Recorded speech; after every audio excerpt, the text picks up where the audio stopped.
News Only 24. News Only 24.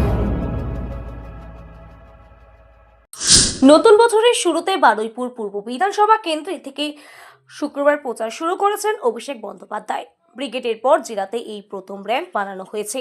মানুষের কাছে গিয়ে কি বার্তা দেন অভিষেক বন্দ্যোপাধ্যায়, সেই দিকেই তাকিয়ে রয়েছে তৃণমূল নেতৃত্বরা। এজন্য মাঠ পরিদর্শন করলেন বারুইপুর পূর্ব ও পশ্চিম বিধানসভা কেন্দ্রের দুই বিধায়ক ও তৃণমূলের শীর্ষ নেতৃত্ব।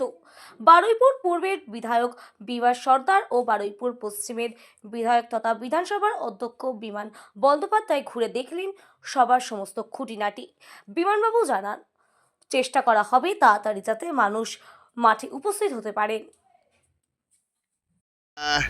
কালকে অভিষেক ব্যানার্জি আসছেন, পরিদর্শনে এলেন, কি বলবেন? কেমন সব ব্যবস্থাপনা মানুষের? আমরা যা প্রত্যাশা করেছি তার থেকে বেশি লোক হবে।